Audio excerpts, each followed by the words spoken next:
સૌ વૈષ્ણવોને મારા જય શ્રી કૃષ્ણ. અગાઉ આપણે જોયું કે દામોદર દાસને કઈ રીતે શ્રી વલ્લભના દર્શન થયા. હવે સાંભળીએ આગળની વાર્તા. ધીરદાસના વૈકુંઠવાસને 1 વર્ષ વીતી ગયું. તેમના 3 પુત્રોએ હવે સંપત્તિના ભાગ પાડી અલગ થવાનો વિચાર કર્યો. તેમના મામાને બોલાવીને વાત કરી, મામા, અમારા માતા પિતા તો હરિશરણ થઈ ગયા છે. હવે અમે બધા ભાઈઓ તમારી હાજરીમાં પિતાજીની સંપત્તિ વહેંચી લઈ અલગ થઈ જઈએ એવી અમારી ઈચ્છા છે. દામોદરદાસ નાના છે, તેઓ પોતાની સંપત્તિ સાચવી શકે તેવા નથી. તમે તેમનું ધ્યાન રાખો અને તેમના ભાગમાં આવતી સંપત્તિ સાચવો એવી અમારી વિનંતી છે. ઘણીવાર સંપત્તિ ભાઈઓના ઝઘડાનું કારણ બનતી હોય છે. અમારે ભાઈઓમાં દ્રવ્યને કારણે કલેશ થાય તો સારું નહીં. તેથી સંપત્તિ વહેંચી લઈ અલગ થઈ સારી રીતે રહીએ એવું વિચારીએ છીએ. આપ અમને યોગ્ય સલાહ આપો. ભાઈ, જેવી તમારી ઈચ્છા, મામાએ જવાબ આપ્યો. તેમની સલાહ પ્રમાણે સંપત્તિના 4 ભાગ કરવામાં આવ્યા.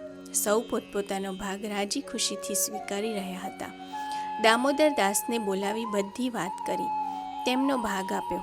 કહ્યું, તારી ઈચ્છા હોય તો તું રાખ, નહીં તો મામા તારી સંપત્તિ સાચવશે. મને આમાં કાંઈ સમજણ ન પડે, તમને યોગ્ય લાગે તેમ કરો એવું કહી દામોદર દાસ તો પાછા ઝરૂખામાં જઈને બેસી ગયા. બરાબર તે જ સમયે નીચે રાજમાર્ગ ઉપરથી શ્રી વલ્લભ પધારી રહ્યા હતા. દામોદર દાસની નજર તેમના ઉપર પડી. એ નજરે શ્રી વલ્લભને તરત જ ઓળખી લીધા. વલ્લભના દર્શન થતાં જ દામોદર દાસ ઘરની કે દ્રવ્યની સર્વ વાતો વિસરી ગયા. ઊભા થઈને શ્વાસભેર ઝરૂખામાંથી નીચે કૂદી પડ્યા. શ્રી વલ્લભના ચરણારવિંદમાં સાષ્ટાંગ દંડવત પ્રણામ કર્યા. શ્રી વલ્લભે તેમને મંદ મંદ સ્મિત કરતાં પૂછ્યું, દમલા, તું આવ્યો? દામોદર દાસના હૃદયમાં તો વલ્લભ દર્શને આનંદનો સાગર ઉછાળા મારી રહ્યો હતો.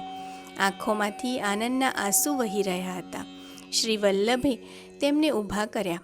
તેમના મસ્તકે પોતાનો વરદશ્રી હસ્ત મૂક્યો. પૂછ્યું, દમલા, હવે તો તું પ્રસન્ન છે ને? હા મહારાજ, હું ક્યારનો આપની રાહ જોઈ રહ્યો હતો. આજે આપના દર્શન થતાં સનાત થયો. દામોદર દાસે 2 હાથ જોડીને કહ્યું, 15 વર્ષ જેમની પ્રતીક્ષા કરતાં વિતાવ્યા હતા, એ અલૌકિક સ્વરૂપના દર્શન થતાં હવે તેમનું રોમ રોમ પ્રસન્નતા અનુભવી રહ્યું હતું.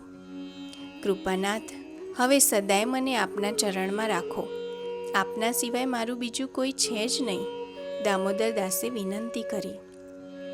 દમલા, તારા ભાઈઓની રજા તો લઈ આવ.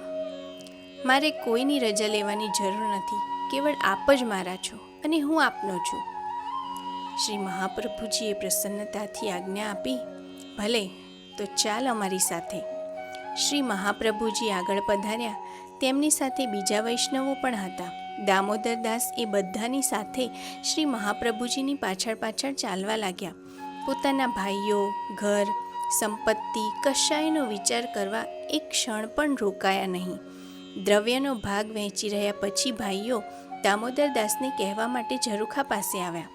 દામોદર દાસ ક્યાંય દેખાયા જ નહીં. ઘરમાં પણ તપાસ કરી.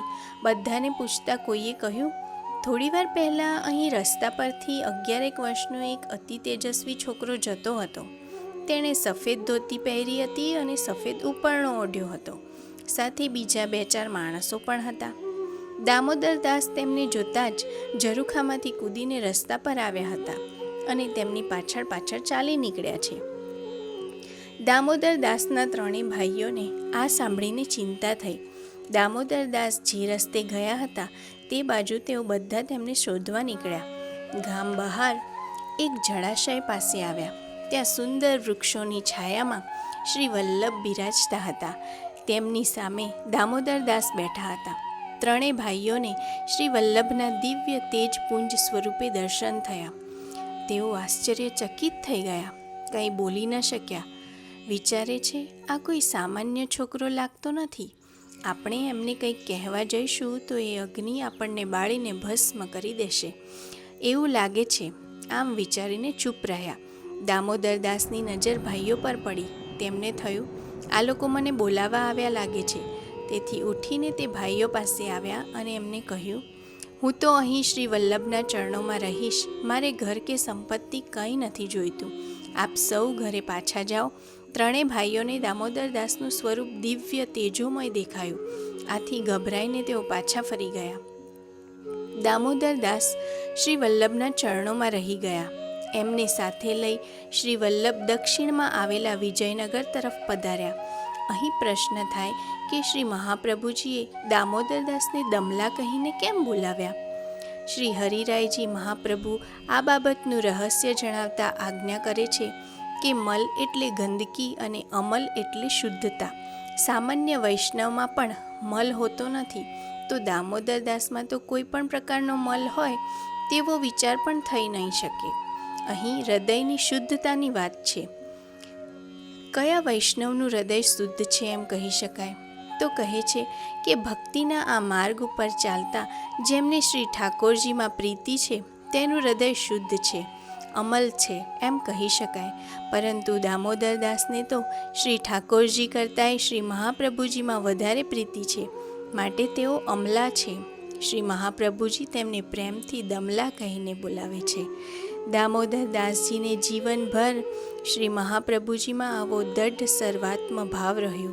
તેથી તેમણે શ્રી ઠાકોરજીની સેવા પધરાવી નથી, માનસી સેવામાં જ સદા તલ્લીન રહ્યા છે.